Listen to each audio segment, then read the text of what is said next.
My name is Amherst Williams. I'm the Executive Director of the Connecticut League of History Organizations, and I want to welcome you to kind of what we're thinking of as kind of like a summer wrap-up colleague circle, to think a little bit together about how things have been going, what's worked well for us, what hasn't worked well, and share some of our successes and our challenges at this moment when we're approaching an uncertain fall together.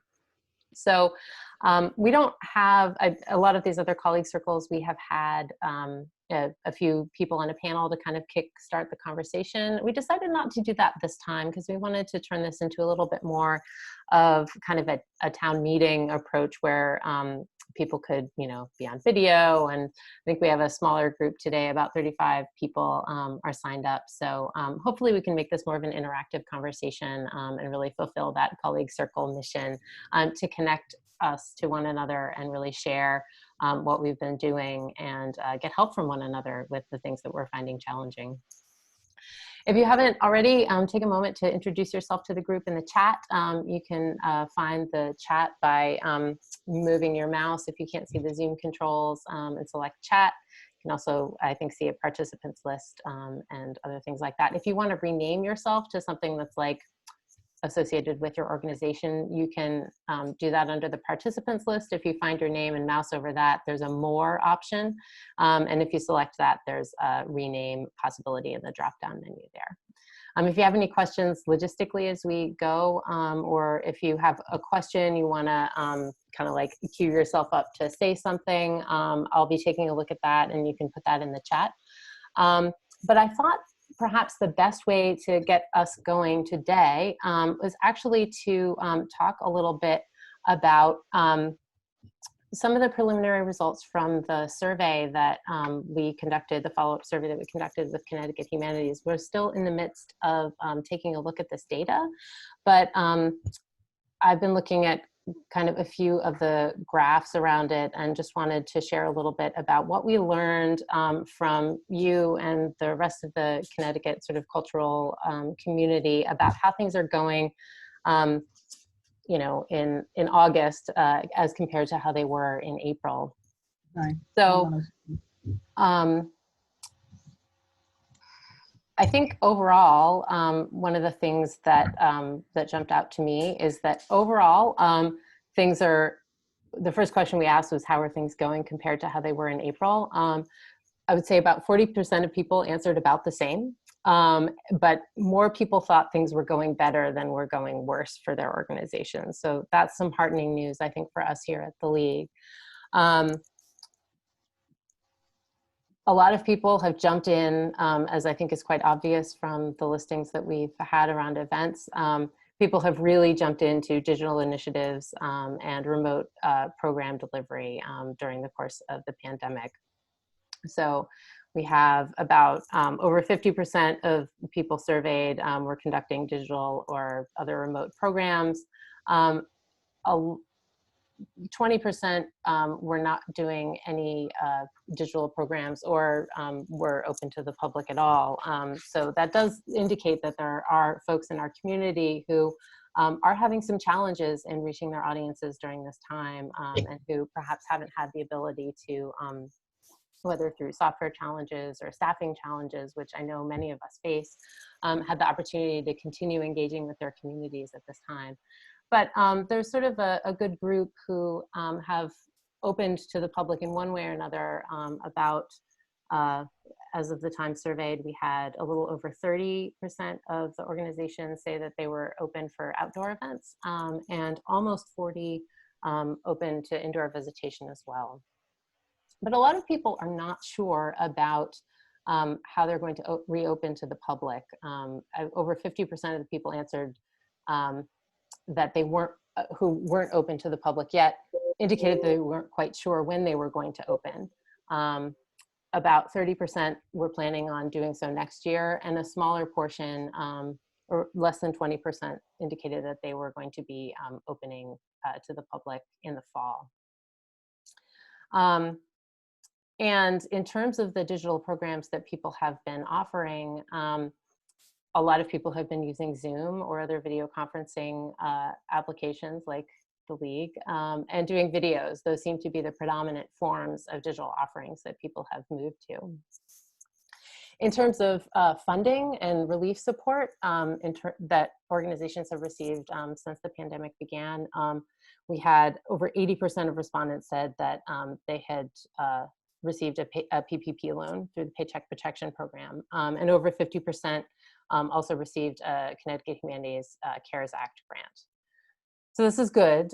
People are connecting to sources of funding. Those are some of the preliminary results that I just wanted to share to get a sense of kind of where we've been compared to where we were back in April when we conducted this survey at the beginning.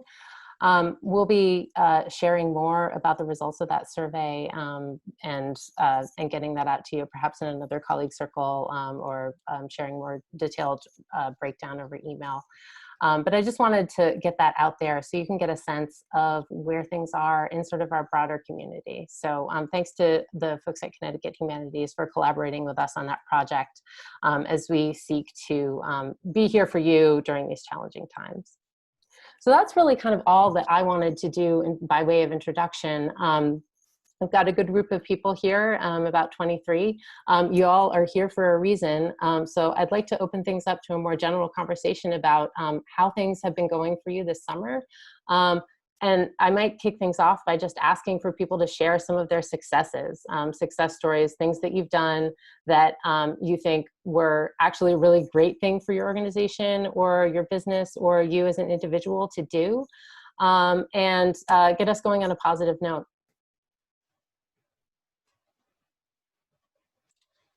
There's so much positivity going on, huh? I'll start. Candy Carl, I tour as Victorian Lady and Edwardian. I also have the East Haddam Stage Company, and we're in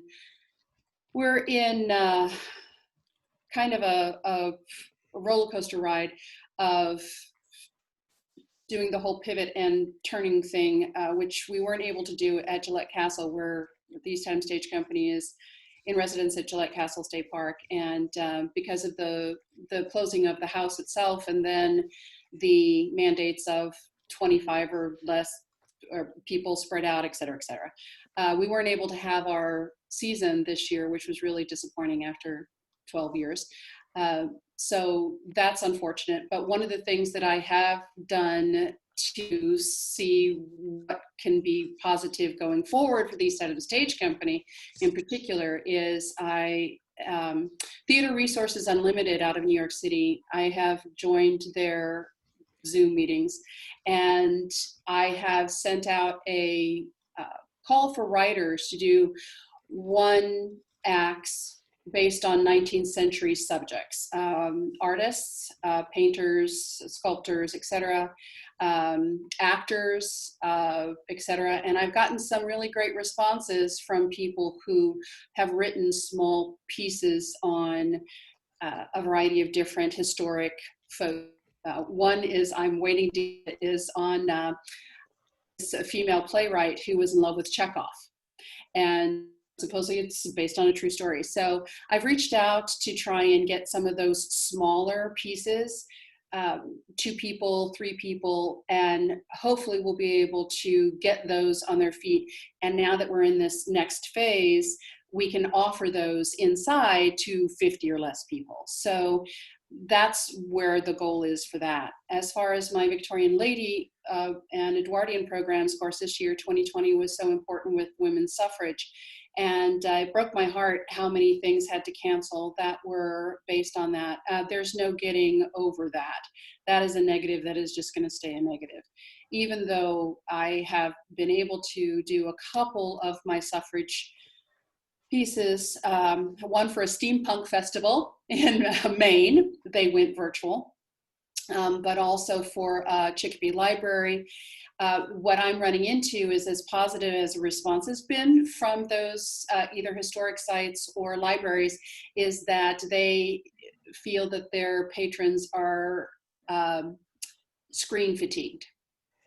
And so even though the positive reaction to the programming is great, they're seeing less and less and less and less and less participants. And one that I had booked, they just said they're thrown in the towel because they can't get people to sign on. So, and because I'm a professional, I get paid for this, it's not a hobby, they do have to have that response in order to say, well, we can pay you because we've got people who are signing up. And so it's really that yin and yang. So there have been some positive things, but it's still in that roller coaster ride right now. And I'm really interested in hearing from everybody today that offers programming, historical programming. How has it been working for you? How can those of us who offer programming adjust or make it better for you? Is it shorter programs? Is it, key things? Is it, bells and whistles? Is it lecture? That's what I'm really looking to hear from everybody today. Great, thanks.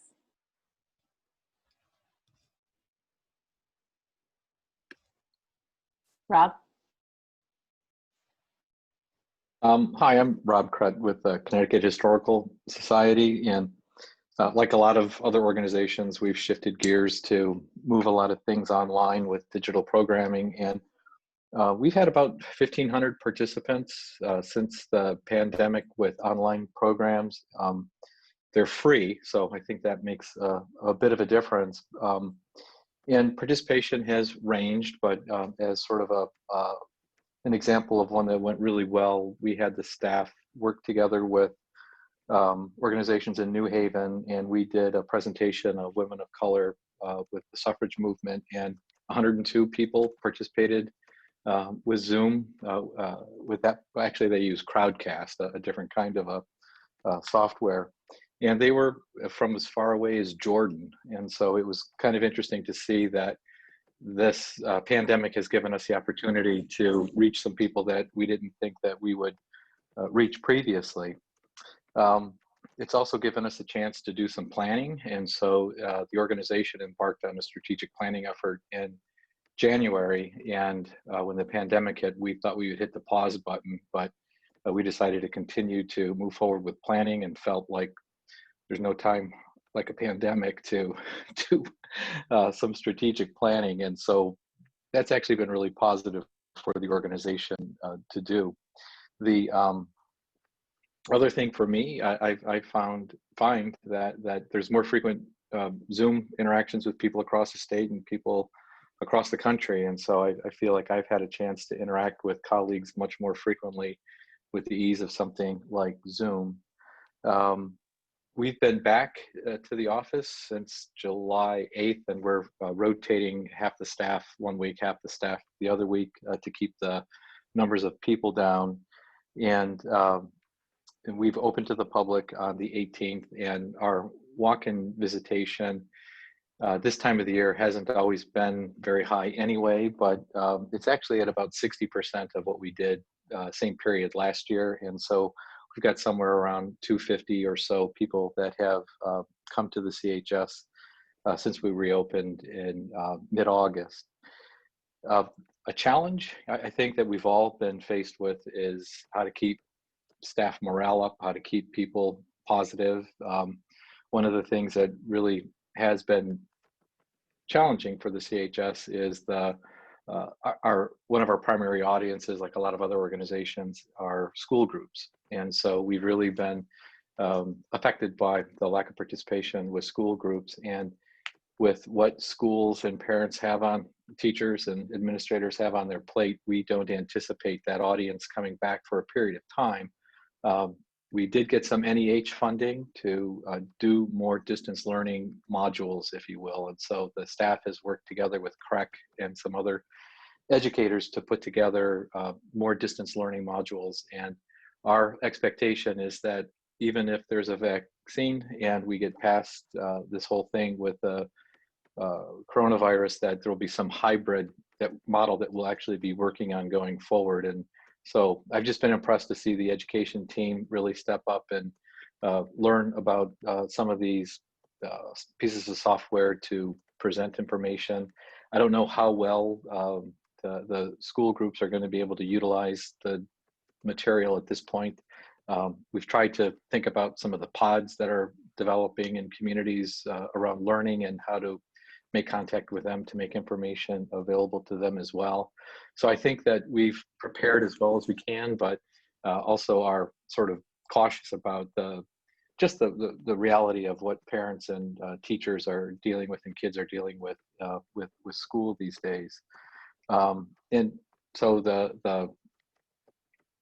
I think that the other thing is just keeping board members engaged and involved with the organization without, having sort of a central place for people to gather has been a little bit of a challenge for us as well. But we're all sort of pitching in and doing our best and learning how to work remotely. And I think that we miss the hallway conversations that occur and, some of those things. But I think that for the most part, everybody is doing the best they can with a set of difficult circumstances. Thanks, Rob.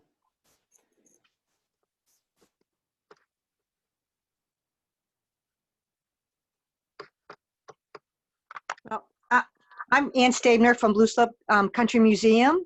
Hi, Ann. And we just started this this week. So we don't have a lot of participation, but we started outdoor classes. Our feeling is that nobody needs any more screen time, particularly children. And I'm really a pro-child person. And so therefore, we decided to take our vegetable gardens that are partly family and partly part of the museum. So we're doing Buzzes the Pollinators this week. Next week is Tops and Bottoms in the vegetable garden. And the next week is food storage, then and now. And so what we're doing is I have a friend of mine and I are working on this together. We take 3 households, doesn't matter how many people there are in our household. We have 3 households per session. We run it Tuesday, Wednesday, Thursday afternoons and Saturday morning and afternoon. We do a little bit of a talk like pollinators. We have some posters. So we're talking about what the pollinators are. And then we take a walk and we're going to find pollinators. And then we're doing a little craft. So that's what we've been doing. We're in Franklin. So we charge about $5 a person. We're all volunteers. So we don't have to worry about paid staff. It's a slow start right now, but I think as time goes on, people are going to be back into that March and April mode where what am I doing with my child on Wednesday afternoons or Thursday afternoons or whatever afternoon that they aren't in school? And so it's out on our Facebook and we do a constant contact. And so this is where we're at. Our other thing is that, and that this just happened today, is that we actually asked for a reduce of our insurance, our liability insurance. If other museums haven't done that, I would suggest that you do it because we got a substantial amount cut off from our liability insurance. So that just came out today and we are absolutely thrilled with that and we're going to put it to a credit to next year. So that's all I have. Oh, that's fantastic. And what a great tip. And I love the idea. I want to come to one of those programs. It sounds really fun.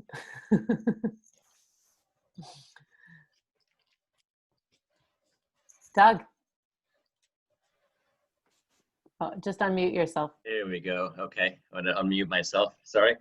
First, I just want to thank Amherst and the Connecticut League for doing these. I've participated in a few, and it's great that you're pulling people together like this because there isn't really another forum that I know of where this kind of discussion can take place, and our staff have participated in several. So thank you, and it's great to see so many old and some relatively new friends on the screen in front of me. I started this job on March 1st, just in time to shut everything down. And we were also pretty aggressive about reopened in the middle of June. And we found that our volunteers who man our front desk and do some of our programming were really eager to get back and come up and do research in the library. And we picked up a few new volunteers as well. Our summer programming has been a little bit light anyway. We don't over-program the summer, and we've had a few programs. They've been overbooked. We've had waiting lists, in part because we've had to ration how many people can come in for social distancing purposes. So instead of putting 20 people in the room, we spread them all out. We had a quilt program where we had 10 tables with 10 quilts spaced 8 or 10 feet apart. Everybody wore masks, people had gloves, and Kristen Wands did a fabulous program. It was so popular, we did it twice because people really wanted to come see it. So to the earlier point about people are ready to get off the screen and into real life, absolutely. Not everybody, but a good number. We just did a program on garden herbs the other day on a weekend, and again, we had a full house. We had a waiting list, so we videotaped the program and just emailed the program videotape out to all the people that were on the waiting list, just so they could see it. But anyway, those are a couple of the things. Like Rob, we also are in the middle of strategic planning. We have a centennial coming up next year, and I kind of have a gun to my head to make sure that we have a plan for our centennial. We can't get there and not have a plan. So we are doing strategic planning come hell or high water. But also, even before the George Floyd situation and all the resulting observances and protests, we had started an inclusion team to help make Windsor Historical Society a more inclusive organization. And I have to say that, you know, being a smaller organization, we jumped on Zoom right away when the pandemic hit. It's nice being small and nimble and working with a lot of volunteers. I serve on a couple municipal commissions, and it took them months to migrate to Zoom. They really didn't understand how to do it. They didn't have permission to do it. I don't know what the situation was, but every committee that we have in the society has continued to meet without missing a single beat. And it's all been by the magic of Zoom. So we're using it where we need to, but trying to get out of that Zoom mode as much as possible. We have a full schedule of fall programming that is all live in-person programming with social distance guidelines applied. So hopefully nothing goes to hell in a handbasket before we get to do some of those things. So I'll stop talking because I know others have things to share. I was interested in hearing a little bit about pricing. One of our quandaries is for online programming, which we will also continue to do. What do you charge for online programming, and what do you charge schools if you're taking in-person field trips and turning them into Zoom field trips or something else? So I'd love to hear what people are deciding about that, if anybody has. So thanks, Amherst.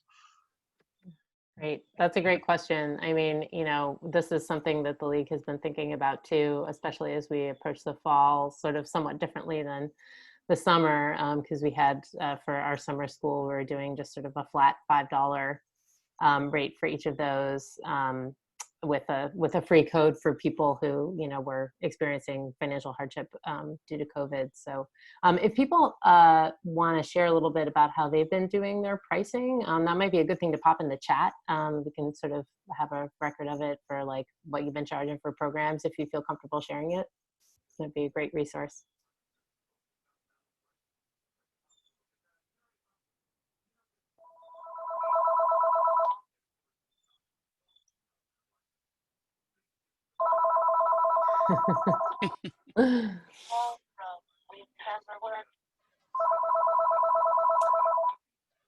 And anybody else want to jump in here? Beth?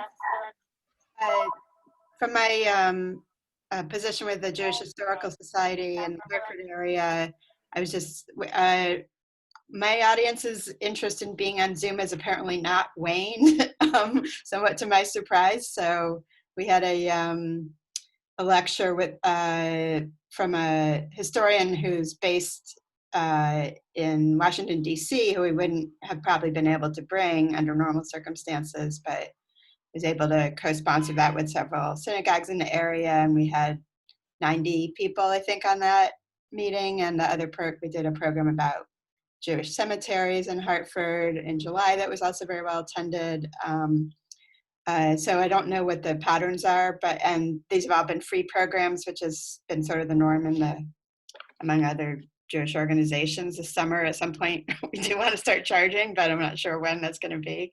They kind of don't want to be the first to do that. But so just for what that's worth, one silver lining, I guess, is the ability to bring in programming from people that you wouldn't normally be able to, who you wouldn't normally be able to bring for travel reasons and so on. And so far, like I said, my audience, which tends to be mostly senior people in the area, seem to still be willing to get on Zoom. I totally agree that with the idea that that other people would like to get off of Zoom, because I feel that way too. But that's what I've got.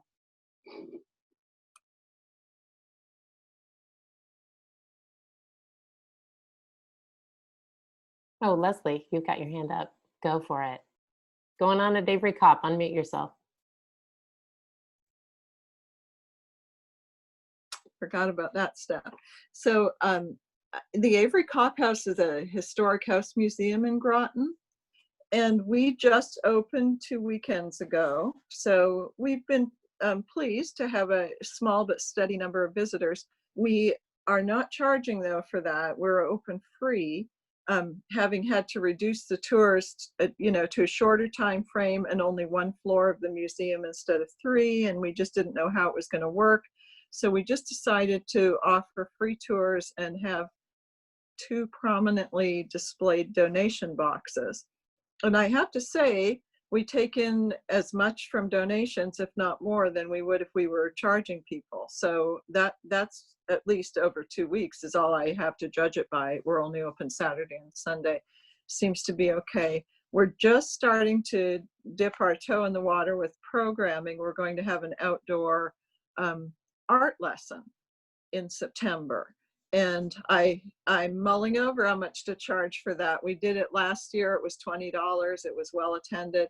I somehow have this idea in my head that I have to charge less for things, but maybe I'm wrong about that. Maybe I should just charge, as we normally would, because the same amount of work, if not more, certainly has to go into it, and people get the same experience.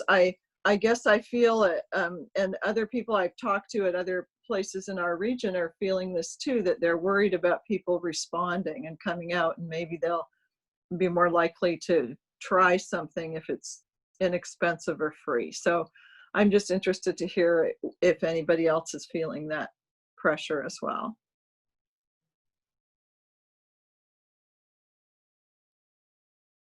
David. Hi, everyone. David Rao here from the Florence Griswold Museum. The museum opened at the beginning of July with a new exhibition. We require everybody to register 24 hours in advance online and purchase their ticket or acknowledge their membership that way. And we've actually noticed that no one has balked at the prices at all, and we've left them completely the way they were. I mean, they're getting the same experience. We haven't reduced. They still have the galleries, the campus, and the historic house. But it was interesting. We thought we might get a little bit of pushback. We have been offering all of our online digital programs for free, and we'll probably do that at least till the end of the year. But some of them are luckily subvented by wonderful grants from Connecticut Humanities. And we also received a Art Bridges grant that's helping us with that programming. The one thing that just to throwing out there is that we made a commitment we hired basically high school students and college students this summer to what we're calling day porters, and they walk around all day long wiping things down. They have visible rags, they have visible spray bottles, and they are washing the doorknobs, and they are washing the benches, and they're washing anything that people might touch. And this is in addition to us having lots of Purell stations. And then every 3 weeks or so, we do a survey to everybody who has visited us, because now that we have that information, we give them an information, like, how was your visit? How was the staff? And it's remarkable how many people comment that they felt safe because they saw somebody walking around cleaning. So you don't want to hide it. If you're doing it at all, you want it to be really visible, because people say, oh, they really are. They're not just saying they're cleaning. I can see them cleaning. And they say that their comfort level has gone up incrementally. So just a little thing like being really obvious in your cleaning, is just something that we were very happy to see that it was positively responded to. And then the only other thing that I want to throw out there with the whole screen time and Zoom, we've been doing this, and I realize that, some days I have screen fatigue, but we offered a gallery talk by our curator that normally would have been 20 people on stools in the gallery, but we filmed it and she had her visuals on the screen, so you were up close and personal. And I just calculated that we had 171 people either attend or watch the recording. And it has this kind of ripple effect. The people who like it then share it with friends and family. And so at some level, we're really increasing an audience, even though it's a very different kind of museum experience. And then last but not least, we did not want to bring our docents back, or didn't feel safe. Actually, they started back today, but they were so eager to start. So we set up this thing where we put up an iPad in the house with a docent in an open Zoom type room. And the docents were at home at their computer, and visitors could approach them on the screen and ask them questions. We called it Docent on Demand.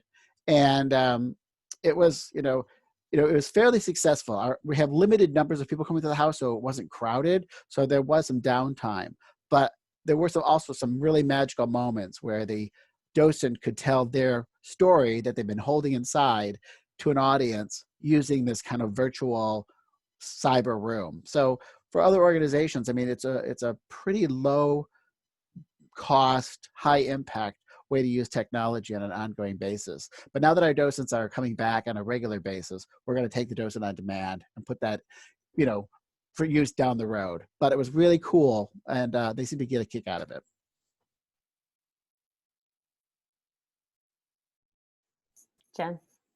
Jennifer, go ahead. Hi everyone. I'm Jen Matos from the Noah Webster House. I love the Docent on Demand idea. I think that's so clever. I like to play on words too. So we are struggling, like most of you, in the same ways. We opened to the public in July, but our numbers are definitely much lower than a normal year. Luckily, we don't really rely on gate traffic for some substantial amount of income, so it hasn't made that much of a difference to us. Although I imagine gift shop sales, which correlate with the gate traffic, will probably be seeing some numbers dip there as well. So we've been, with everyone else, trying to figure out the school programming bit, and realizing that we're not going to have kids coming back on field trips until maybe this spring if we're lucky.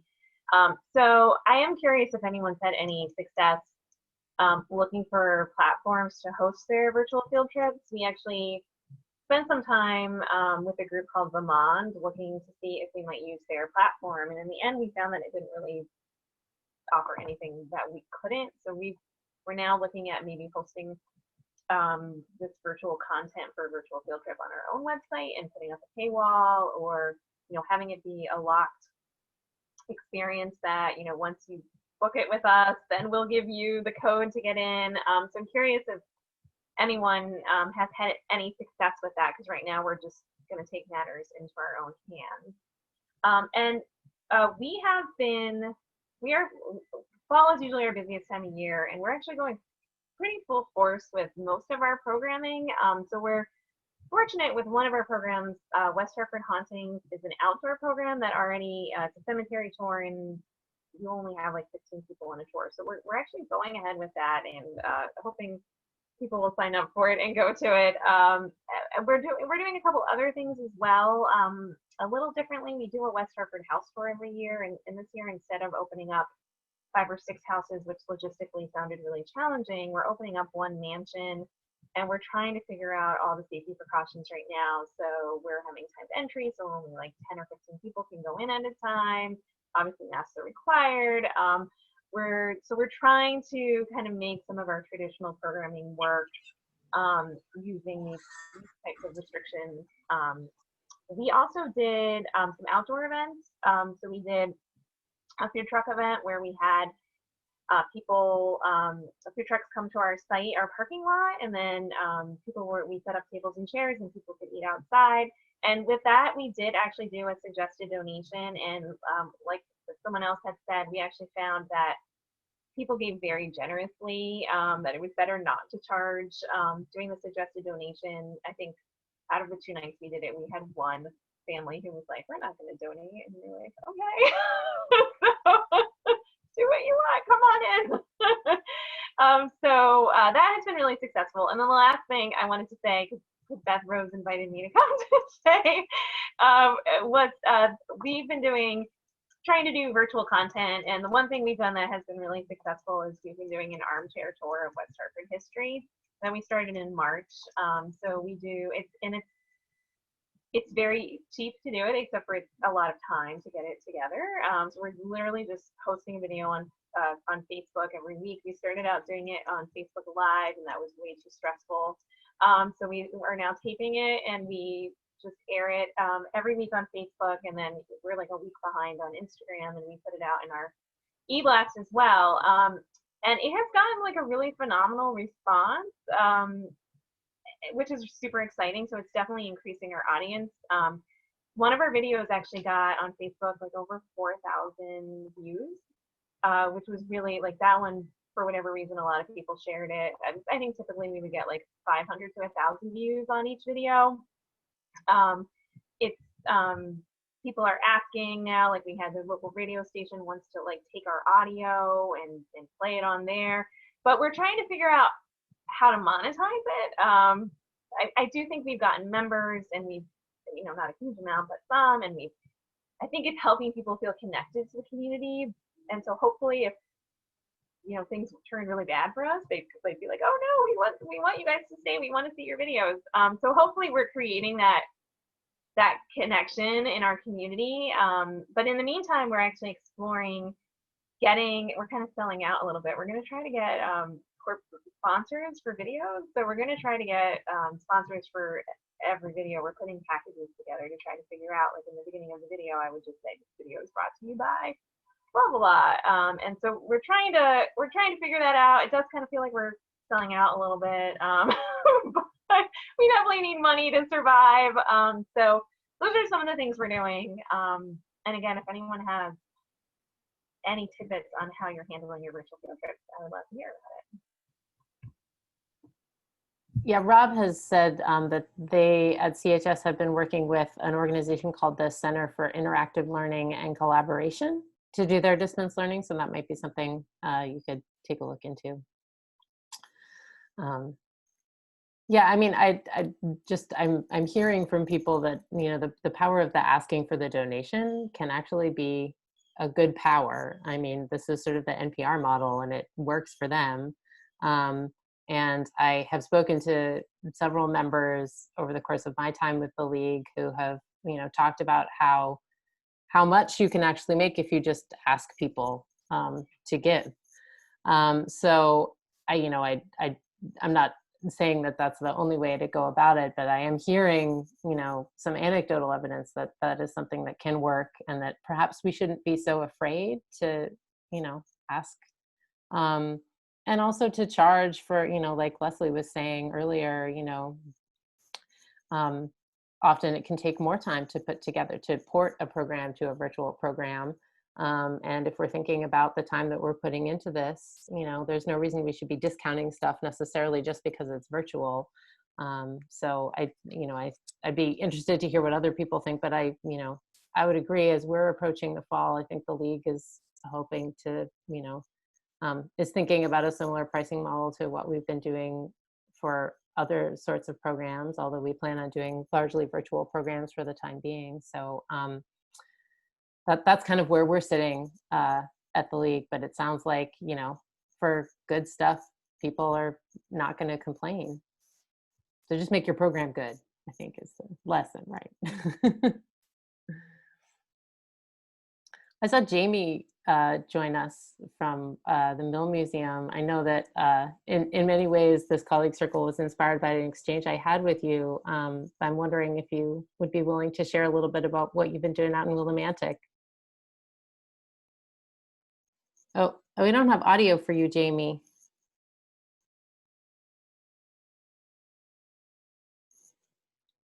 I think you're not connected to audio for some reason. So maybe when you come back, we can go to you. Does anybody else have anything to share in the meantime? Melissa. Hi there, everyone. This is Melissa Jasefiak from Essex Historical Society. And I have a quick question for all of those people that have had successes with outdoor programming. We've run a little outdoor programs, but we're really successful with our walking tours up until the pandemic. And our health code is preventing us from gathering people in tightly knit sections, like gather around, we have to fight the traffic and everything. I've reached out to the Thames River Heritage Parks. I know they're running walking tours as well. Who is using equipment, audio equipment that would be reasonably priced? I got a price from Thames River and it was beyond what we could fundraise for. So I'm interested to see how people are handling walking tour or content laden scenarios where there's background noise, and that's what we fight against. Go ahead, Jen. So I can get you some information. I had one of my staff look for basically an amplifier for our cemetery tours, because under the same spot as you, like, even if we're having 15 people, we don't want them to stand all that close together.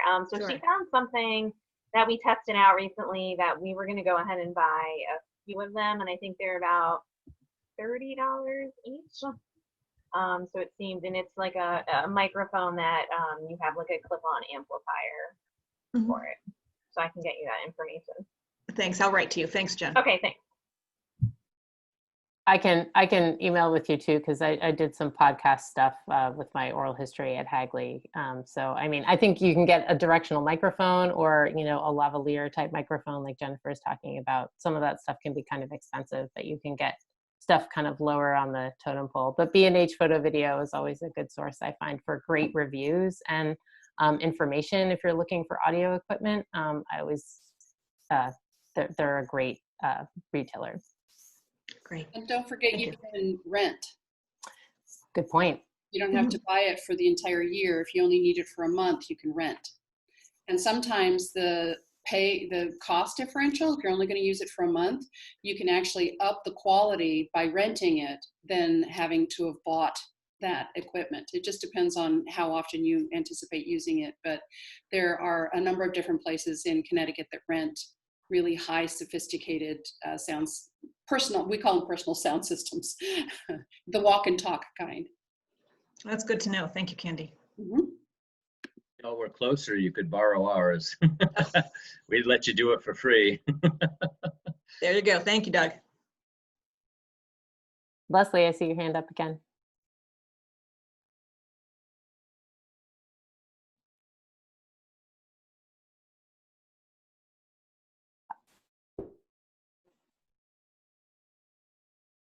Leslie, you're muted. There. Sorry, I'm having trouble today for some reason.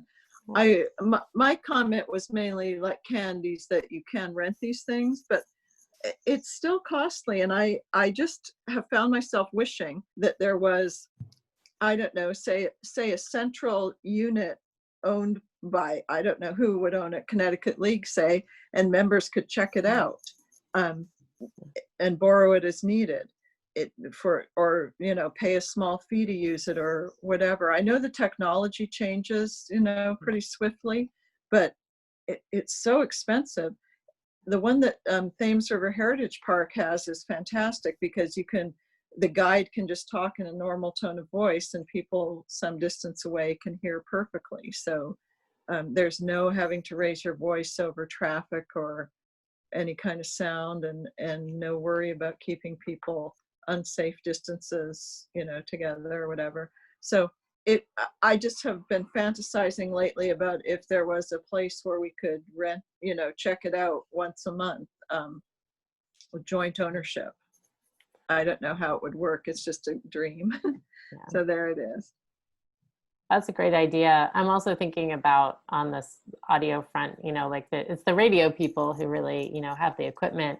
And I know that Jen, you were mentioning that the local radio station got interested in your videos. It might be a way to approach for a partnership. And Melissa, I know that you're always good at forging those kinds of partnerships.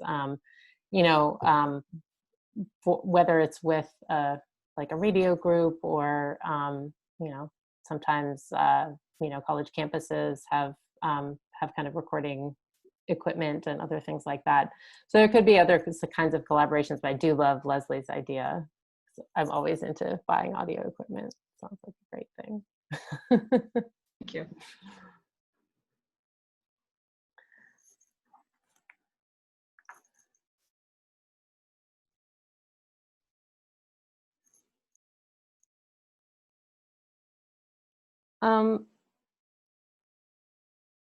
Are there other ways that people have successfully been generating revenue in this time in new ways?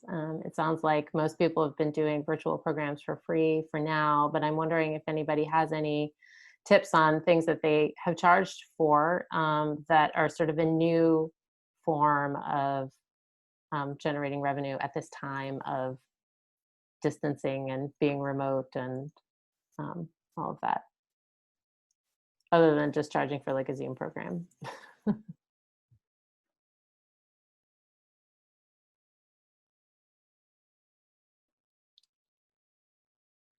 Emerson, if I could just say, Yeah, go ahead.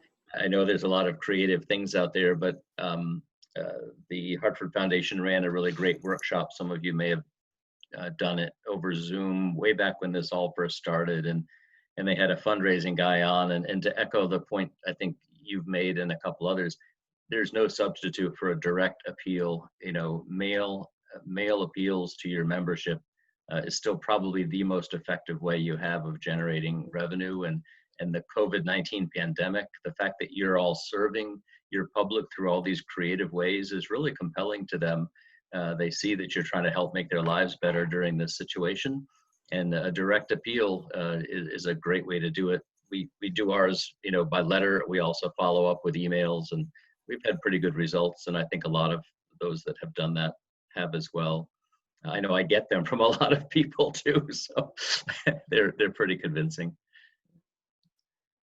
I just want to echo that. I think, you know, Doug makes a good point, and we've actually seen our overall membership numbers go down slightly, but overall membership income go up. So we've been encouraging people to move up to higher levels and to give a little bit more money, and our contributed revenue is actually a little ahead of where we were this time last year. And you know, it's sort of the golden rule of fundraising: you don't get if you don't ask. And so I just think it's really important to continue to make a good case and to ask your supporters for their help. So I've been pleased to see that we've been able to sort of work our way through the last 6 months and be at a point where we are. That's great. Jan from Killingworth Historical Society says that they had an outdoor tag sale. It didn't make a ton of money, but there's a lot of pent-up demand for tag sales, apparently. So this is something that could maybe work for you. Susan is asking if anybody has done any cooperative projects with their local libraries, or fortunately, I mean, I think we could change that into a larger question about have any new collaborations come out of this period for you? You teamed up with anybody new as a result of this period of time? Jen? One thing that happened in West Hartford that I thought was really interesting is all of the arts and culture organizations band together. I mean, luckily we had a community member who led us and organized us, but it was basically all of the arts and you know, theater, dance, music, because all of us nonprofits are kind of in the same boat. So we were able to kind of gather together to lobby to our local legislators, as well as you know, some congressmen and senators, to kind of make sure that our voices were heard. I can't say that anything really came out of it, but it was a really cool opportunity to connect with other arts organizations in your community when you might not otherwise have access to them. And certainly there was a lot of crossover opportunity.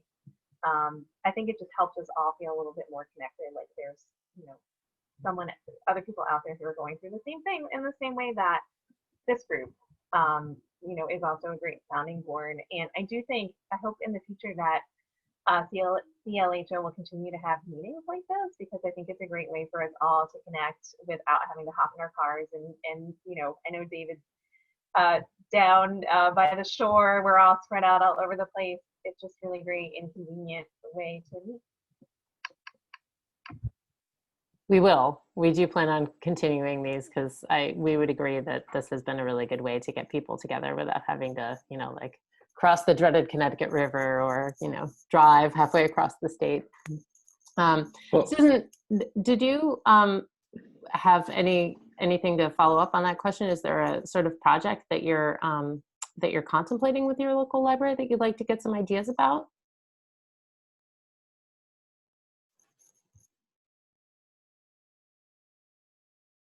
Feel free to unmute yourself if you want to speak.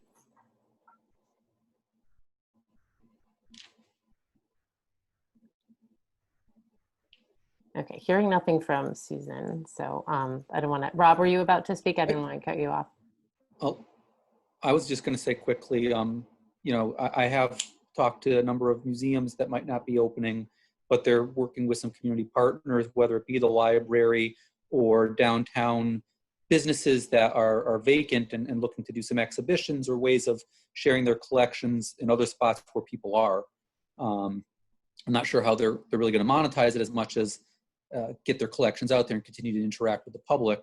But I think there are some organizations in several parts of the state that are looking for those opportunities. If I can't bring them into my doors, where can I still find an audience and share our collections with them? Great, and Steve Armstrong, we have here from a lot of things social studies related. He wears many hats, but is reminding us that there's the Connecticut Social Studies Conference is coming up in November. It's going to be a virtual conference, and if you're interested in reaching social studies educators, teachers with your work, with a workshop, that would be really a welcome proposal. So I think, Steve, do you want to say anything more about that? I mean, it's our first, I mean, we've done tons of webinars, but it's our first venture into a virtual conference.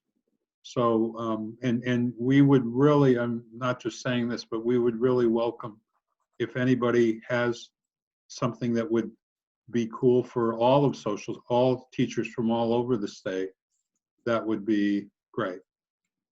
And could I just say one thing? If you're going to do any publicity to schools in the next 2 weeks, don't be surprised if they don't answer you immediately.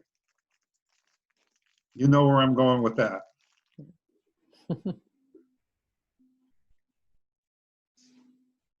Amherst, I was just going to add that along the same lines with some of the conversations about conferences, I was just pretty impressed to see what AASLH is doing, and we'll probably have more people participating with AASLH this year than we had before. So I just think the format lends itself to no hotels or transportation, those kinds of things, and obviously something else that a lot of other people are looking at, but it's just another way that we can provide some ongoing professional training for the staff at a really reasonable cost. Thanks, Rob. If I could just follow up on that. I'm still on the AASLH board for another 2 weeks, but the conference rate for the full conference, if you're an AASLH member, is only $55. If you're not a member, it's $75, and there's several price points which will get you access to things on a smaller scale. But even if you want to register for free, you can get access to all the plenaries and keynotes. So it will never be cheaper to get access to really strong national content. You can go to aaslh.org. There are actually some scholarships that are still available too. And from the email I got yesterday, it looks like they're having some trouble filling all the slots that they'd want. Granted, the deadline for scholarships is today, but I think it's a fairly simple application. So if you want to apply, please do so. And if you're thinking of going for a scholarship, get an application in before the end of the day. Great, thanks, Scott. Good plug for the American Association for State and Local History. Jess is asking about whether institutions are welcoming back interns or thinking about how to work with interns for the fall or winter. I know that there's at CCSU, they're still thinking about virtual internships for many of their students. And we've been in conversations with them about, how to make connections with local institutions. But I don't know if anybody else who's here at a potential hosting organization has anything to say about what they're thinking about in terms of, interns during the academic year.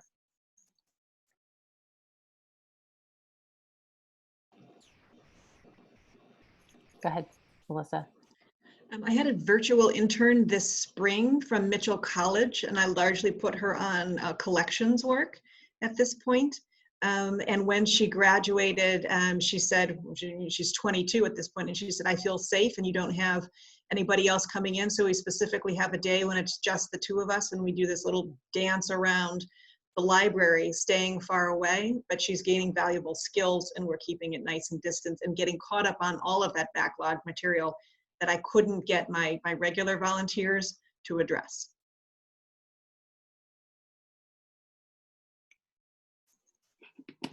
Jess, do you want to say any more about what you're looking for? We're just finding in our public history and archives tracks that students aren't sure if the virtual experience will be robust enough for them to use that towards trying to be marketable when they graduate. But then they're also concerned if they delay doing their internships, we don't know what the spring's going to look like. I like that idea that you're having that one-on-one, very limited exposure time. It's just, I feel really bad. The students, like all of us, are struggling to figure out a way forward, and we don't really know what to advise them. We push them to say, keep looking for places that have in-person opportunities, or make the best out of a virtual experience, or some sort of hybrid. And I just was curious because early on there was a lot of push about, well, let's do it virtual. There's a lot we can do, marketing materials, educational materials. Now as it's like here, I've had 3 students just defer because they're just trying really hard to find a practical, tactile experience, and they just, and it's not just in the Northeast. We're hearing this across the board about internships. So yeah, I really like that you're able to set aside that time and try and work with them directly. Yeah.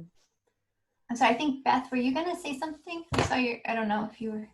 Oh, my volume's up, right? I was just gonna say, in my very small place, I would be able to take an intern in person just because I don't have a lot of traffic in the space otherwise. And my usual volunteers are older people who haven't been able to come in for the past months. So there may be other places that are in that, like Melissa's saying, where you could set something up that feels safe because you have a smaller operation. So that might be a good thing. But I'd also encourage your students to think about what are the things that they are looking for out of the internship, and how that, certainly a virtual internship that is very well constructed or really thought out as to the goals for the student, it seems to me could certainly be just as robust as really, it's sort of a question of what it is that you need, and then figuring out. I think Melissa felt like she was offering a pretty good experience through virtual internship. So a lot of times it might come down to the details of what it is you're especially looking for. Yeah. And I think some of our students, I find, and this isn't completely unscientific, I find that our younger students, those who entered the program either just out of undergrad or maybe worked for a year or 2 and came back, are the ones who are really concerned that they'll miss the in-person experience, where some of our returning second career students who've had more time in a workplace of some sort seem to be more open to a robust virtual experience, or even comfortable advocating for themselves and what they need. So it's also, I not to make it about certain demographics, but there are trends we're seeing, and we're trying to figure out how much to push them out of their comfort zones, if that makes sense too. But thank you, that's helpful. Great, thank you. Well, we're at just about 1 o'clock here, so I did want to kind of wrap up the formal portion of this. And I know that my husband has to jump on another Zoom thing in just a moment. I'm not sure our internet can handle two at the same time, one of the perils of working from home. But I wanted to thank everyone for being here. I hope you got something positive out of this conversation, learned something, had a good connection made. And I'm happy to stick around for a few minutes if anybody has any follow-up, wants to hang out and, you know, have a cup of tea and chat over anything else. I'm happy to keep the meeting open for a little while. Thanks to everyone who was here, and thanks to all of you for a great summer, for being part of the community, and congratulations on all of the small successes that you've had in navigating this time. I mean, some of them have been very large successes, so that's really something to celebrate. If you have any ideas for colleague circle topics as we're going forward into the fall, please feel free to just shoot me an email at director@clho.org, and I'll be happy to get that in the queue.